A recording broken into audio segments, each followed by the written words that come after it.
Excel Techno School, Guruvayanakere, Venur. Admission open now. Nothing guarantee ಪ್ರಸ್ತಾಪನೆ ಇಲ್ಲ. ಅಂದರೆ ಜನರಲ್ ಡಿಸ್ಕಷನ್ ಮಾಡಿದಾಗ ನಮ್ಮ ಮನೆಗಳಿಗೂ ಬರುತ್ತೆ ಕೆಲವು ಅಂತ ರೆಫರೆನ್ಸ್ ಮಾಡಿದ್ರಷ್ಟೇ. ದೊಡ್ಡ ದೊಡ್ಡ MLAಗಳ ಮನೆಗೆ, ಮಂತ್ರಿಗಳ ಮನೆಗೆ, ಈಗ ನನ್ನ ಹೆಂಡ್ತಿನೂ ಹೋಗ್ಬೋದು. ಆ ಥರ ದೊಡ್ಡ ದೊಡ್ಡ ಶ್ರೀಮಂತರಿಗೂ ಕೆಲವು ಗ್ಯಾರಂಟಿ ತಲುಪೋದು ಅವಶ್ಯಕತೆ ಇರಲಿವೇನೋ ಅಂತ ಅಂದ್ರೆ ಅಷ್ಟೇ ಬಿಟ್ಟರೆ ಅದು ಯಾರೂ ಅದನ್ನು ಅದನ್ನು ಏನು ಹೇಳಲಿಲ್ಲ.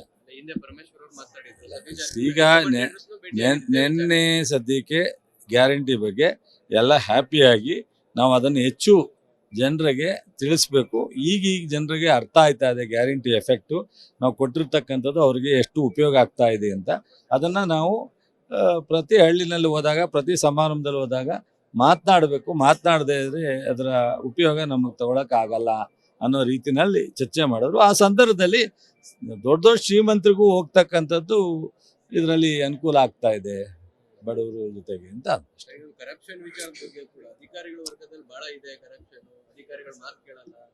ಇಲ್ಲ ಆ ಥರ ಅಲ್ಲ. ಈ ನಿಗಮಗಳಲ್ಲಿ ಇದರಿಂದ ಕ್ಯುಮ್ಯುಲೇಟಿವ್ ಆಗಿ ಕೆಲವು ನಿಗಮಗಳಲ್ಲಿ ವ್ಯತ್ಯಾಸ ಆಗಿದೆಯಲ್ಲ, ಅದನ್ನೆಲ್ಲ ಆಡಿಟ್ ಮಾಡಬೇಕು. ಇಲ್ಲದೇ ಇರೋ ಅದನ್ನು ಸುಮ್ಮನೆ ಅಪೋಸಿಷನರು ಈಗ ಯಾವತ್ತೋ ಕಾಲದಲ್ಲಿ ಆಗಿರ್ತಕ್ಕಂಥದ್ದನ್ನೆಲ್ಲ ಇವತ್ತಾದ್ದು ಅನ್ನೋ ಥರ ಬಿಂಸಕ್ಕೆ ಹೋಗ್ತಾರೆ. ನಾವೆಲ್ಲ ನಿಗಮಗಳಲ್ಲೂ ಈಗ ಇದನ್ನು ಆಡಿಟ್ ಮಾಡಿದಾಗ ಯಾವ ಟೈಮ್ನಲ್ಲಿ ಯಾವಾಗ ವ್ಯತ್ಯಾಸ ಆಗಿತ್ತು ಅನ್ನೋದು ನಮಗೆ ಗೊತ್ತಾಗುತ್ತೆ. ಸೊ ಇಲ್ಲದೇ ಇದ್ದರೆ ನಾವು ಯಾವುದೋ ಒಂದು ವ್ಯತ್ಯಾಸ ಆದಾಗ ಅದಕ್ಕೆ ನಾವು ಹುಡುಕಿ ಉತ್ತರ ಕೊಡೋದಕ್ಕೆ ಅವ್ರು ನಮ್ಮ ಮೇಲೆ ಹಾಕ್ಬಿಡ್ತಾರೆ. ಆಮೇಲೆ ಅದು ಕ್ಲಾರಿಫೈ ಮಾಡೋದಕ್ಕೆ ಟೈಮ್ ತಗೊಳುತ್ತೆ ಅಂತ.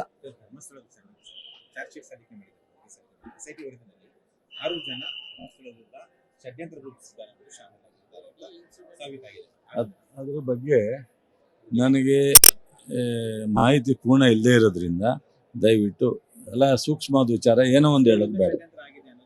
ನೋಡಿ, ಈಗ ಅದೆಲ್ಲ ನೋಡ್ತಾ ಇದ್ರೆ ಚರ್ಚೆ. ಅದಕ್ಕೋಸ್ಕರನೇ ಧರ್ಮಸ್ಥಳದ ಅಧಿಕಾರಿನೂ ಇವರು ಧರ್ಮಾಧಿಕಾರಿಗಳು ತನಿಖೆ ಆಗ್ಬಿಟ್ಟು ಕ್ಲೋಸ್ ಆದ್ರೆ ನಮಗೊಂದು ರಿಲೀಫ್ ಅನ್ನೋದು ಹೇಳಿದರು, ಒಳ್ಳೆಯದು ಅಂತ. ಅದರಿಂದ ಸೊ ಇದು BJPಯವರು ಲಾಭ. ಈಗ ಕಳೆದ 2.5 ವರ್ಷದಲ್ಲಿ ಒಂದೇ ರೈತರ ಪರವಾದಂಥ ಹೋಗಿಲ್ಲ. ಆದರೆ ಏನೋ ಒಂದು ಸ್ಟ್ರೈಕ್ ಮಾಡಬೇಕು. ನಾವು ರೈತರು ನಮ್ಮ ಜೊತೆ ಇಲ್ವಾ, ಅವ್ರ ಜೊತೆಲಿ ಅವ್ರ ಜೊತೆಲೂ ಒಂದಷ್ಟು ಜನ ರೈತರು ಇರ್ತಾರೆ. ಅದನ್ನು ರಾಜಕೀಯವಾಗಿ ಉಪಯೋಗಿಸೋಕೆ ಹೋಗ್ತಾರೆ, ನಾವು ರಾಜಕೀಯವಾಗಿ ಉಪಯೋಗಿಸಲ್ಲ. ಆ ಥರ ಧರ್ಮಸ್ಥಳನೂ ರಾಜಕೀಯವಾಗಿ ಉಪಯೋಗಿಸ್ಕೊಳಕ್ಕೆ ಹೋಗ್ತಾರೆ ಅಷ್ಟೇ ಬಿಡಿ.